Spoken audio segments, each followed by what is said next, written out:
നമഃശിവായ. ഭദ്രാമൃതത്തിലേക്ക് ഏവർക്കും സ്വാഗതം. ശ്രീ മഹാഭദ്രകാളി സഹസ്രനാമ സ്തോത്രത്തിൻ്റെ 5 ഭാഗങ്ങളിലായി 34 ഭഗവതിയുടെ നാമങ്ങളാണ് നാം ഇതുവരെ വിവരിച്ചത്. 6ഉം 7ഉം ഭാഗത്തിൽ വരുന്ന നാമങ്ങളാണ് ഇന്ന് നാം വിവരിക്കാൻ പോകുന്നത്. കൗമാരി.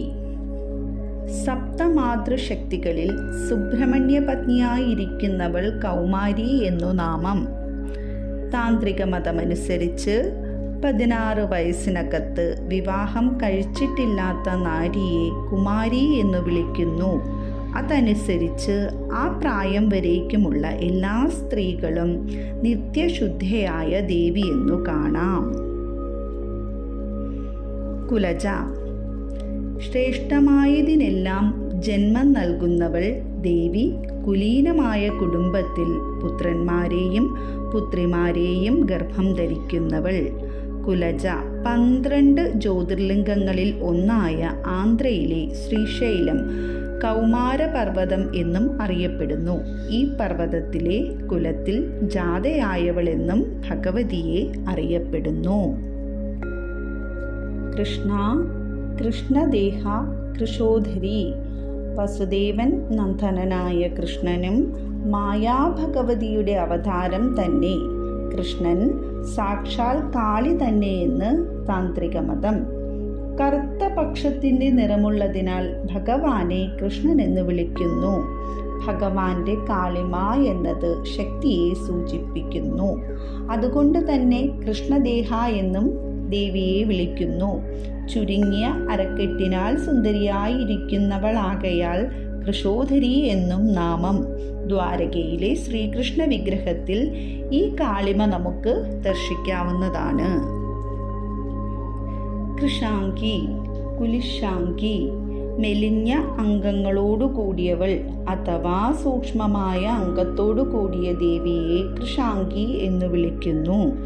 കുലത്തിൽ ഉന്നതമായ പ്രവൃത്തികളെ അഥവാ മഹത്തായ കർമ്മങ്ങളെ അനുഷ്ഠിക്കുന്നവൾ കുലശാംഗി. ക്രീങ്കാരി. ദേവിയുടെ ബീജസ്വരൂപമാണ് ക്രീം. മൂലസംവിത് സ്വരൂപമായ ബീജത്തിൽ സൂക്ഷ്മാവസ്ഥയിൽ പ്രകാശിച്ചിരിക്കുന്നവളാകയാൽ സാധകനെ സംബന്ധിച്ച് തൻ്റെ സ്ഥൂല ശരീരത്തിൽ നിന്നും സൂക്ഷ്മ ശരീരത്തിലേക്ക് പരയിലേക്കും ഗതി സാധ്യമാക്കുന്ന ദേവിയെ ക്രീംകാരി എന്നും വിളിക്കുന്നു. കമല. കല. ദേവിയുടെ 10 അവതാരങ്ങളിൽ കമല എന്നു പേരായ മഹാലക്ഷ്മിയും ഭഗവതി തന്നെയാണ്.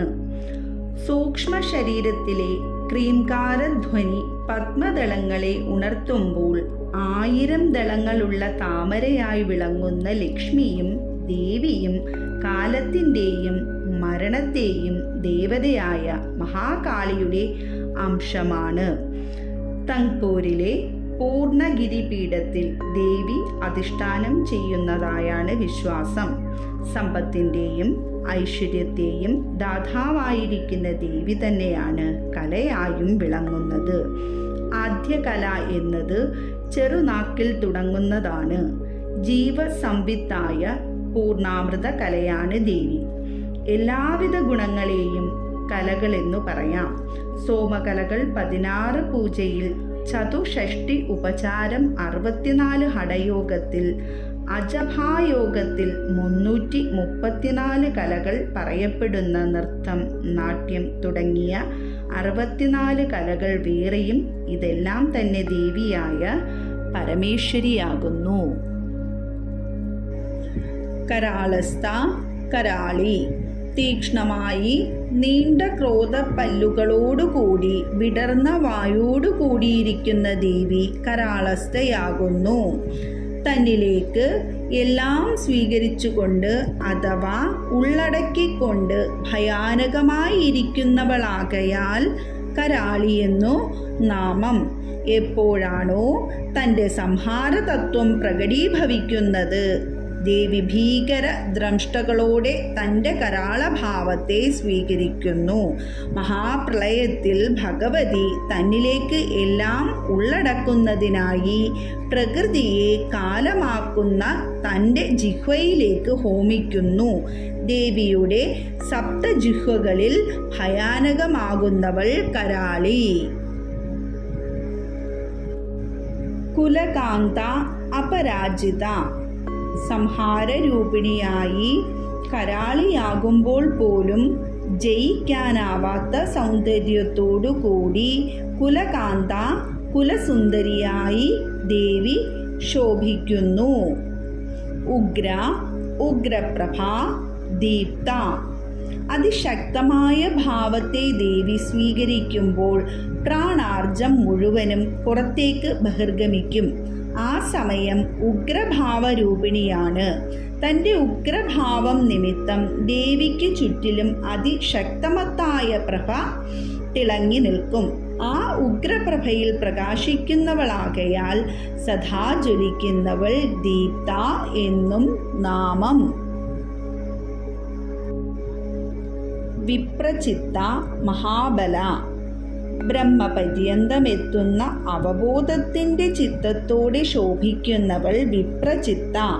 മൂലപ്രകൃതിയായി സൃഷ്ടി സ്ഥിതി അന്ത്യകാരണ ശക്തിയായ തൻ്റെ തന്നെ ശക്തിയുടെ ശാന്തിയിൽ അഭിരമിക്കുന്നവൾ അപ്സരകന്യകകളിൽ ഒരുവൾ കൂടിയാണ്. ശക്തിമത്തായ മന്ത്രങ്ങളുടെ അതീശത്വം വഹിക്കുന്നവളാകയാലും അതിശക്തിയാകയാലും മഹാബല എന്നും നാമം. ഓം നമഃ ശിവായ. നന്ദികേശ്വര പ്രണാമം. ഭഗവാൻ ശൂലപാണി.